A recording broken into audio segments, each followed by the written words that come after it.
Hi, I'm Gabor Gary. Welcome to my channel. Thank you for joining me.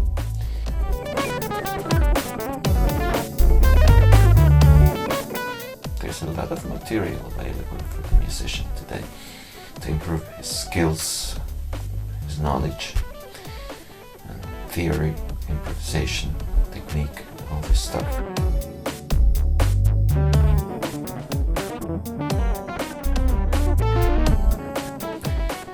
With these lessons, I'd like to help you to be able to translate all these things to the fretboard for the guitar. So, let's begin with a 2-5-1 progression in the key of C. In the first degree, there's a C major. This is our tonic now. On the second degree, it's a D minor. And on the fifth degree, 1, 2, 3, 4, 5 is a G. The G7. And back to C.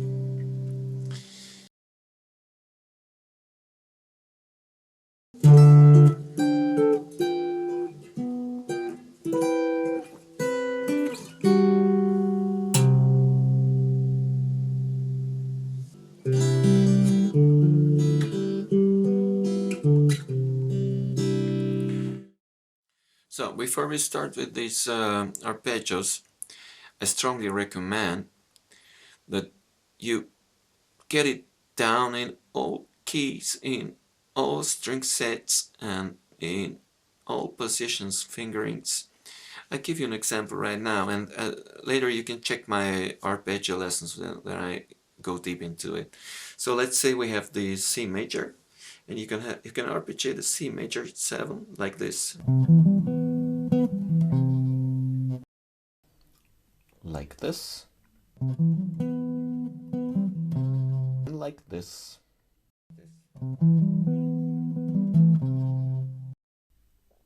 To master all these arpeggios fluently, practice the following on all string sets.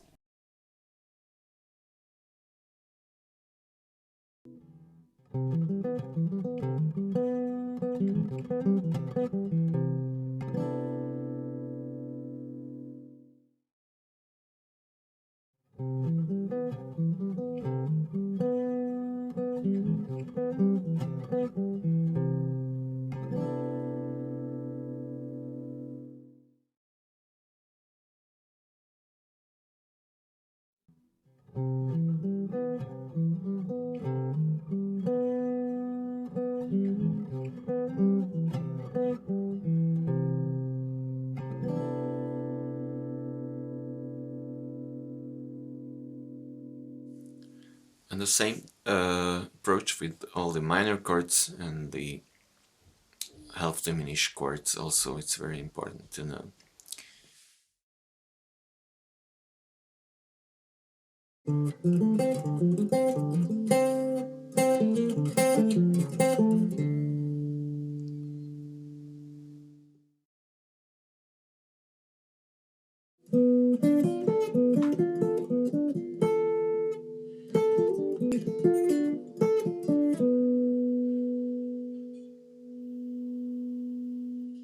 Since we're talking about arpeggios in a 2-5-1 progression, it seems to be the easiest way to arpeggiate these chords one after the other.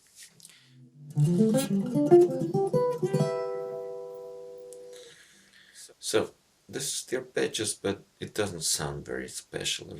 Okay, let's try the same arpeggios, but I try the voice lead. So I'm beginning the second arpeggio, the 5th chord, on the 3rd, and the 1 chord on the major 7th. Just trying to voice lead the same stuff.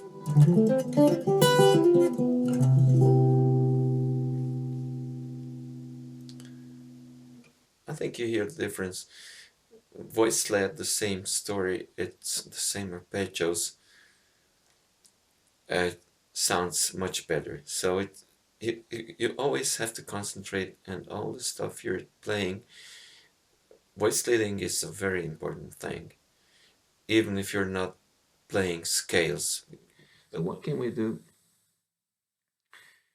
Or let's say, because it's an arpeggio lesson, what can we arpeggiate to make it more interesting? We can try to arpeggiate several substitutions in a 2-5-1 progression to create more tension and resolve it back. Let's begin with minor 7 arpeggios.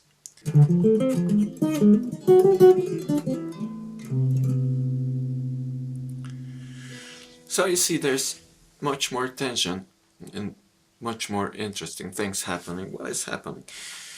We got the same shape. We got the minor 7 shape.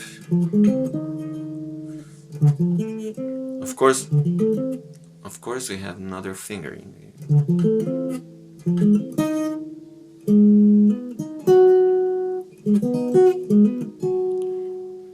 But it's the same shape. So we go D minor, upper minor third, and upper minor third, A flat minor.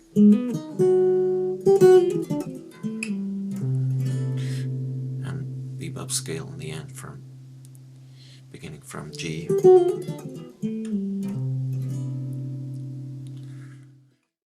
So this way you can create lines that sound great because they are organized. They sound melodic because you're playing shapes and not just random notes. I'd also like to mention that I'm using the bebop scale here sometimes because the bebop scale enables me to play great passing tones and some chromaticism to the lines to make it more colorful. So let's try it with the 4 chord on the key of C. It's an F major, minor third above, A flat, minor third above, B.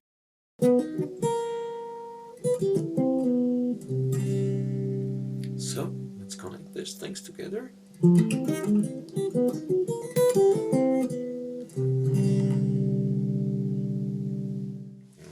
So let's try the same thing with the 7th chord of C major. It's a B half diminished. So let's arpeggiate this B half diminished.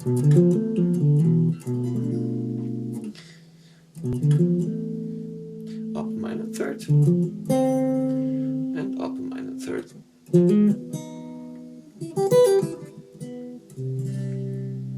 Let's connect these things.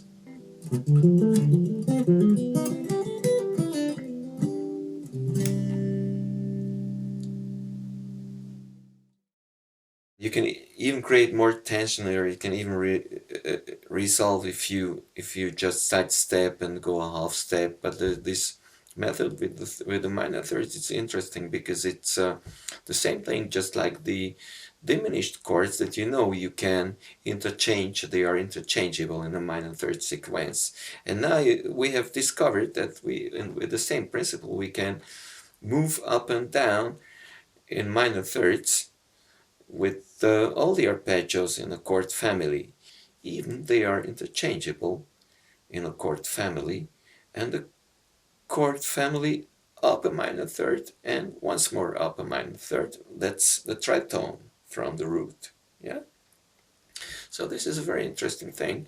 The next thing, we want to combine the different arpeggios, the major, the minor, and the half diminished arpeggios.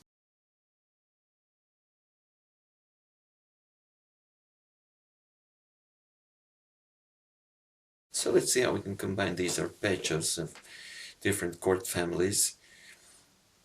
The only thing is important now, a minor third apart from each other.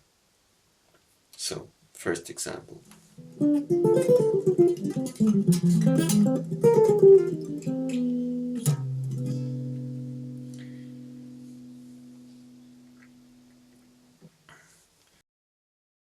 So let's analyze what's going on. The first example. 2 chord of the C major family, the D minor arpeggio, then G mixolydian bebop scale,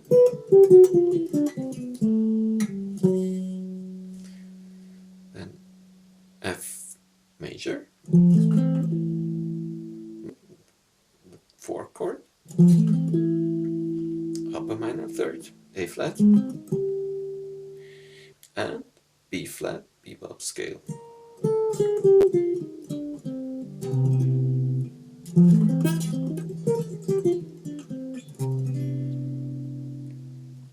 So the B flat mixolydian bebop scale is just a minor third above the G mixolydian bebop scale.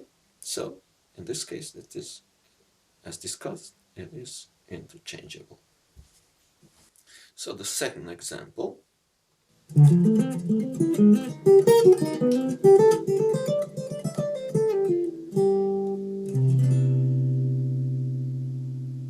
So let's analyze the second example that I've given to you. D minor, once again, 2 chord of the C major family, so I seem to like this beginning. F major, the 4 chord of the C family. A minor third above, A flat major, and B major.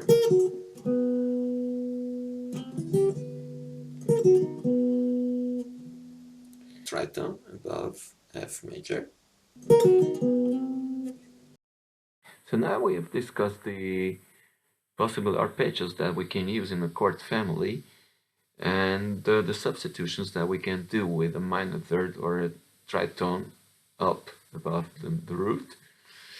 You can create endless lines and endless arpeggio variations for a 2/5 progression.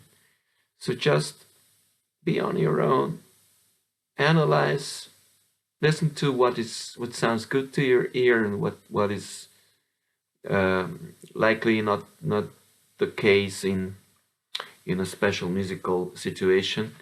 And of course, don't forget to use the bebop scale to connect and to create passing tones that your lines are fluent. I recommend once more, if you're not secure with your arpeggios, to practice all the arpeggios on all string sets and all fingerings and in all keys. I refer to my arpeggio lesson where I can give you a lot of good examples to practice and to strengthen your knowledge on the fretboard.